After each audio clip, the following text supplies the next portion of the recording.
And then we have our third paper by Mark Reiff, The Unbearable Resilience of Illiberalism. The screen is yours. Okay, great. Can people see me? Yeah. Yes, Okay. Good. we can see you. Okay. Excellent. Thanks. Yes. So this is going to be low tech. I don't use PowerPoint or slides or anything. I'm just going to talk, and so if it's visually boring, you can try and figure out the titles on the books behind me, maybe, or something to give you some interest. But okay. So the Unbearable is the new book I'm working on now that is pretty close to finished. And obviously, I can't summarize a book in 20 minutes or even a chapter. I did post on the on our, I don't know what they call it in Teams, that our particular Teams site under files, you can see one chapter of the book, and as well as the table of contents and things like that. So I assume nobody has read this, but it's I just wanted to let you know it's there if you actually wanted to take a look. And it actually, I'm sort of surprised, but it goes very well with the other two papers, because I think what it does is it helps provide sort of an overall theoretical framework for understanding what all the other presenters have been talking about. And I wish I had time to explain why, but I don't think I do. So I'm going to do just a very little bit of that chapter, which is again only a chapter of the whole book, to sort of give you an idea of what I'm talking about. And so one of the little bits from the book that I think is particularly appropriate for today is, if it was a separate paper, you might the title would probably be something like "Don't Call It Populism."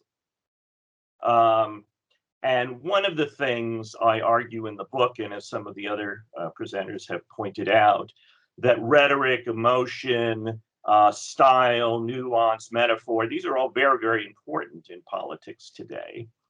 And I think anytime those of us on the left use the word populism, we're contributing to kind of a false advertising for what the right-wing populist movement is. And so I'm going to give some arguments about why we should stop doing this. Now, I guess if we stop doing this, we have to use some other term. I agree that there is no term that is totally satisfying. There's lots of options on the table. We could do traditionalism, universalism, identitarianism, totalitarianism, authoritarianism, fascism, neo-fascism, racism, nationalism, plutocracy. I mean, there's a whole bunch of options out there. And they all have some strengths and some weaknesses. Now, the term I favor, I'll say a little bit about why I favor it, is perfectionism. Perfectionism as a political theory goes back to Aristotle, and the idea is there's only one very rigid, comprehensive way of living a correct moral life. So this is a very comprehensive, rigid description of what one has to do to live the right kind of life, combined with the view, because we're talking about political perfectionism, that it's government's job to be sure that society is peopled only by those who embrace this particular rigid, comprehensive view and abide by it.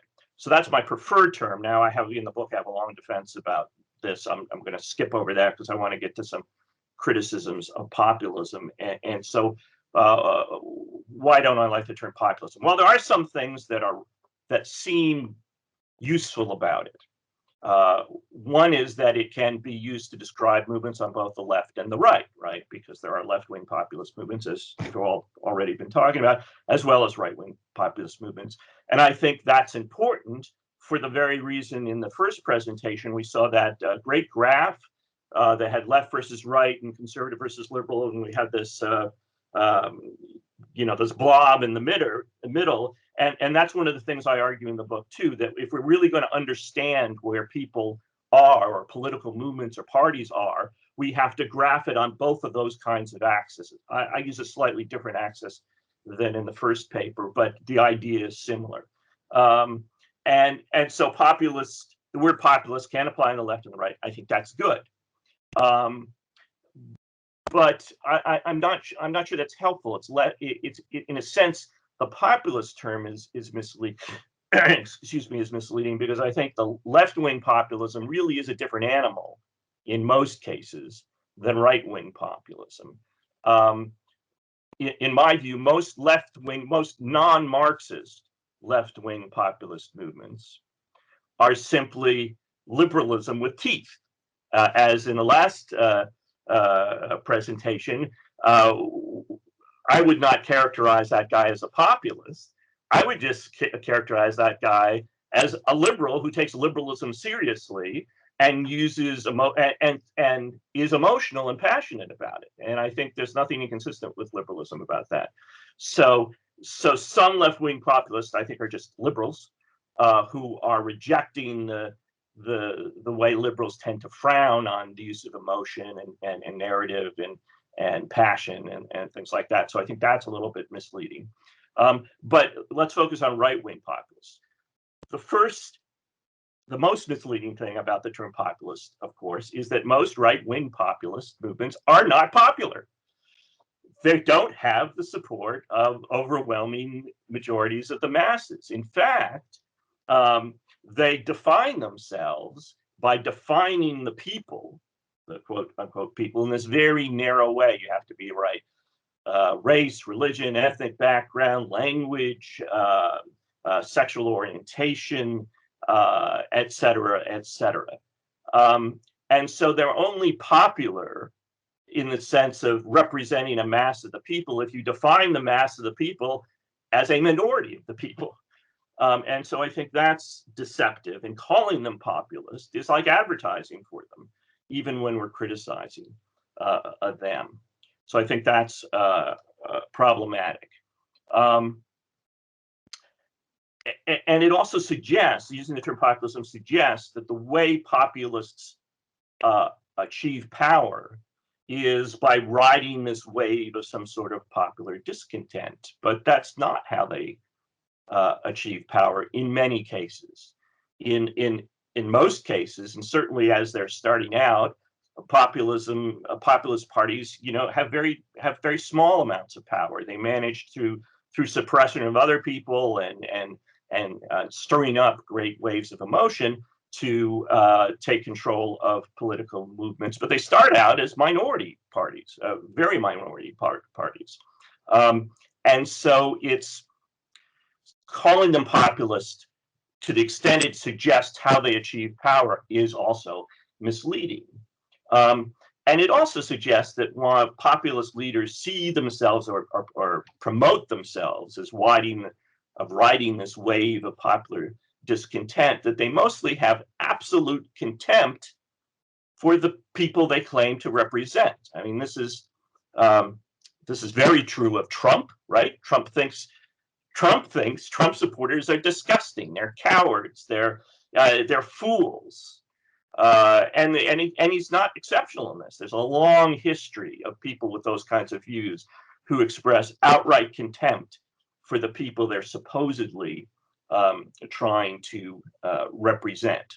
The linguist Umberto Eco says a better term would be popular elitism, and I think that is a better term, although I think I'd still object to the use of the word popular. Right-wing populists are just elitists. They're elitists of a different kind. They have a different view of who the elite is, and they're promoting that elite, but they're certainly not advancing the interests of some group of the masses that's widely defined. And populism also suggests that it's a way of achieving political power by overwhelming democratic support. But as we all know, when we look around in the world today, that's not how populist parties work. They start out as small parties. They battle for exclusionary rules and policies that eliminate other people. They spread false claims. that lead to people deserting more established parties. And then as soon as they have any political power, then they just suppress everybody else. So it's not true that they are somehow some true expression of democracy, which is how they often promote themselves. And they're elite in ways that are even more insidious than this. I mean, not only do you have to be, the right color, the right national origin, speak the right language, be from the right place, be of the right religion. Almost all right-wing populist parties and a fair amount of left-wing true populist parties as well have total contempt for women. And it's really hard to see why one would want to call a party that thinks more than half of the people in wherever you are second-rate citizens, are there to be treated like pets or perhaps breeding machines. Why you would want to call a party like that populist? That's very deceptive. It's a kind of false advertising, and by succumbing to the rhetoric that these parties call themselves populist, by calling them populists ourselves, I think we're contributing to that. Indeed, most right-wing populists, if you look at some of the things they say, they think the worst insult you can throw at somebody is to call them feminized. I mean, that is, the books have been written about this. There's one by the guy at Harvard. I'm blanking on his name right now. Harvey writes a lot about Machiavelli. I'm blanking on his name, but he has a book essentially decrying the feminization of society.